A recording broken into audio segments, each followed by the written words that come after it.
Et on termine avec notre série Un lieu des histoires. Elle nous emmène cette semaine dans le Haut-Rhin, juste au-dessus de Kaysersberg, le village de Fréland, une commune au cœur du pays welsh. Nos guides cette semaine, Stéphanie Malorand et Vincent Lemiel.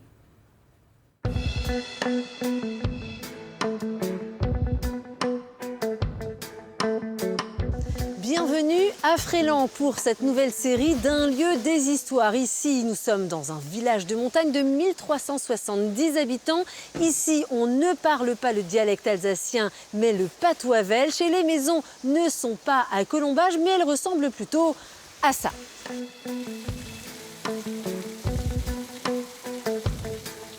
Bonjour Jenny. Bonjour Stéphanie, ravie de vous accueillir dans la maison welsh. Merci beaucoup. Alors c'est quoi la particularité de la maison welsh?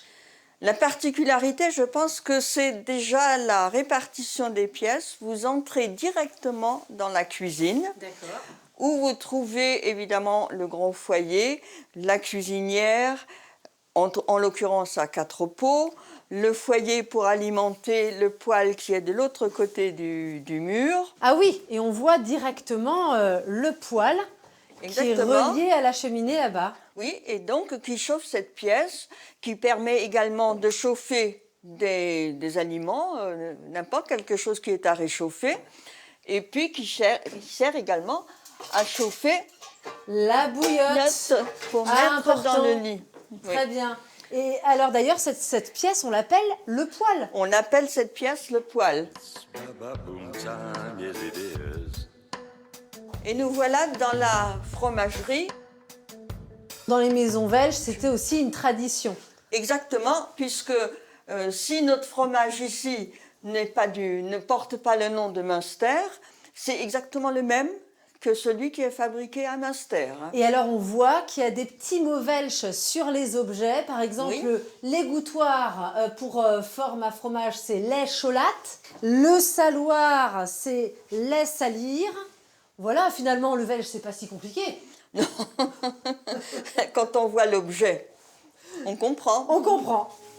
Après la maison welsh, on vous propose de prendre l'air sur un tout nouveau sentier incontournable à Fréland. C'est bien ici le sentier des Muletiers? Oui, c'est le départ du sentier des Muletiers. Alors, on est exactement ici, à la fonderie, là, et le point culminant, c'est au Reberg, à 1096 mètres, et là, on est à 586 mètres, et on a un dénivelé de 510 mètres. Autant dire que ça grimpe, c'est sportif. Oui.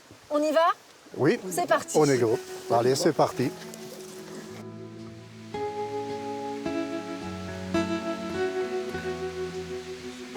Pourquoi est-ce qu'on parle du sentier des Muletiers? C'était qui ces Muletiers?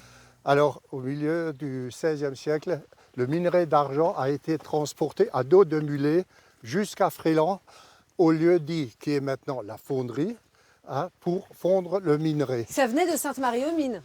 Le minerai d'argent était fondu dans un bas-fourneau installé en pleine forêt pour bénéficier du bois alentour.